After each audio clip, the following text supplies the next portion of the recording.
Coming up on today's episode of Airborne-Unlimited, SpaceX to prioritize trips to the moon. United faces $12.8 million lawsuit after banning an FAA inspector. Inspector General launches audit of FAA Academy.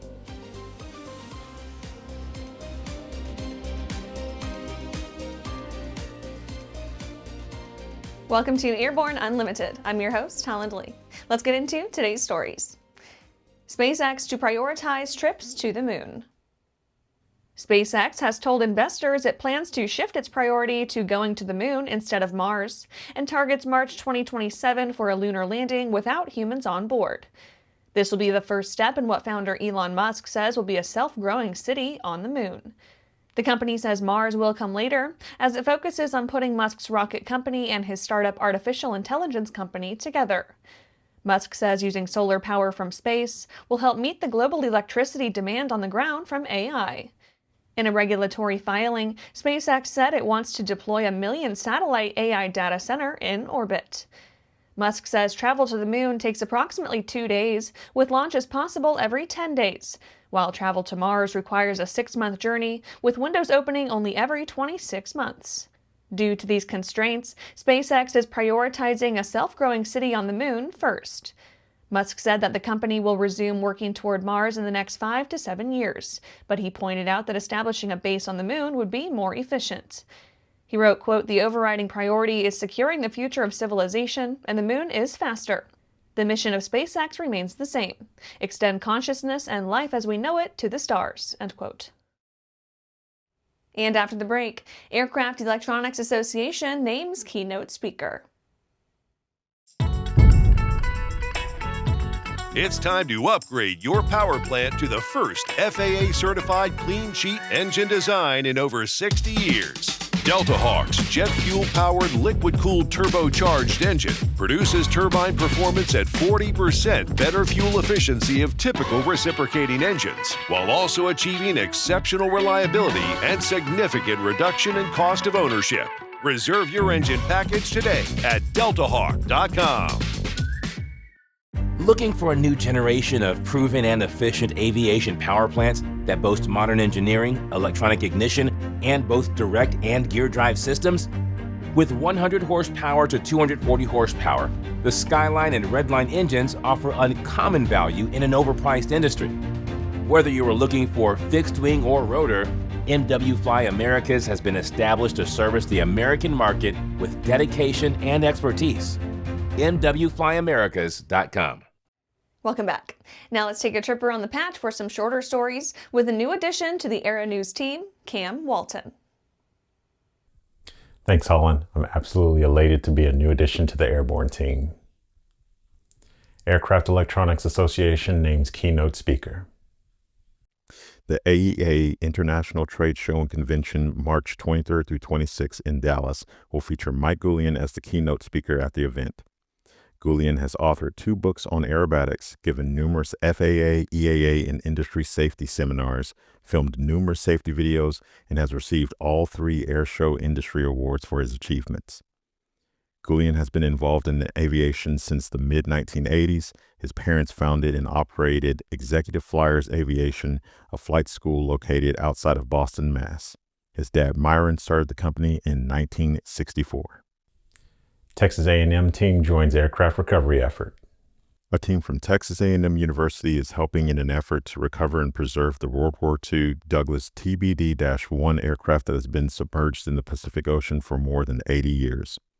Texas A&M University's Center for Maritime Archaeology Conservation, CMAC, will join the Air Sea Heritage Foundation, the Republic of the Marshall Islands Cultural and Historic Preservation Office, Naval History and Heritage Command, and Jalowit Atoll, local government officials and traditional leaders in the project to recover the bomber from its resting place near Jalowit Atoll in the Marshall Islands.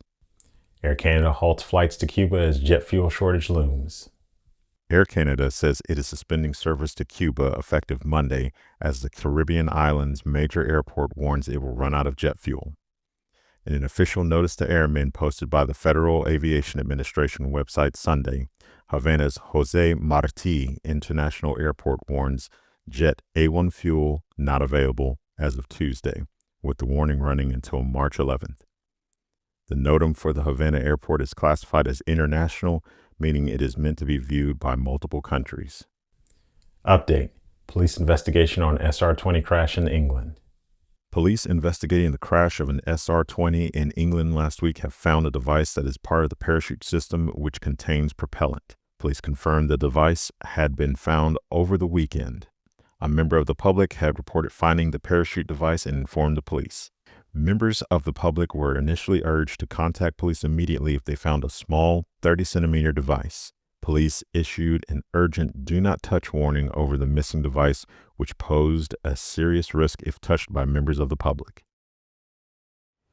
Thanks, Cam. That's it for today's trip around the patch. Let's get back to the rest of the news. United faces $12.8 million lawsuit after banning an FAA inspector.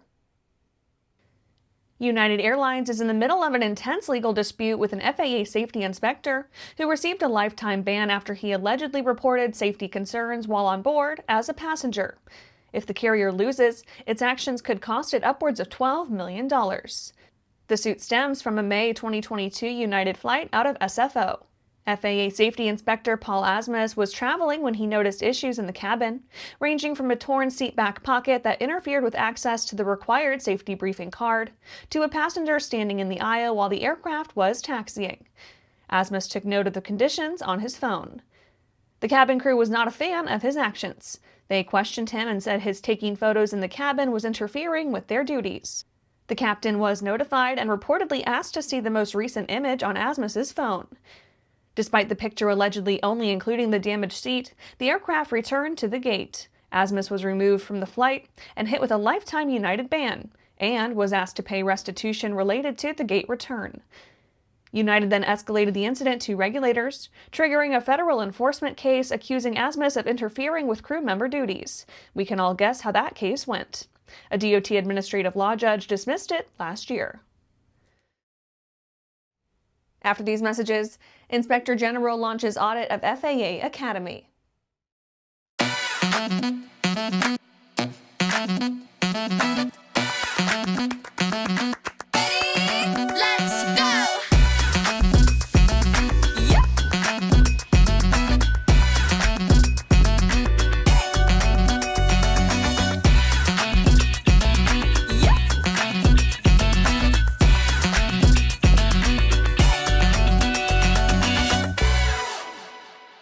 The next evolution of the TBM family has arrived, the TBM 980. Featuring the Garmin G3000 Prime avionics, the TBM 980 delivers next-level intuitive control and cockpit intelligence.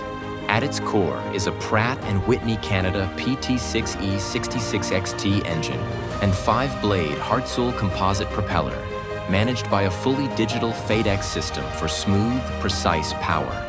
Fly differently. Fly the TBM 980. Welcome back. Inspector General launches audit of FAA Academy. The DOT Inspector General has launched an audit of the FAA Controller Training Academy in Oklahoma City to review delays in training enough air traffic controllers. The DOT memorandum says the Academy is facing considerable challenges with training, including a shortage of qualified instructors, training capacity limitations, an outdated curriculum, and high training failure rates. For example, in fiscal year 2024, the Academy failure rate was over 30% for trainees. The memorandum says, quote, "Given the importance of increasing the number of certified controllers to safely manage the national airspace system, we are initiating this audit.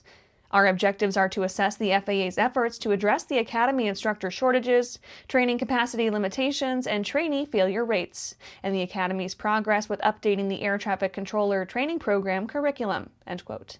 While the FAA plans to hire at least 8,900 new air traffic controllers by 2028, factors such as attrition, retirements, and program washouts are severely affecting the overall success of increasing the number of certified controllers. Quote, "We plan to begin the audit in the coming weeks and will contact your audit liaison to schedule an entrance conference. We will conduct our work at FAA headquarters in D.C. and the Mike Monroney Aeronautical Center in Oklahoma City," end quote. And that's our show for today. You can catch episodes of Airborne on YouTube, Roku, or Fire TV. Just search for Aero-News or Airborne. And don't forget to follow us on social media. Thanks for watching.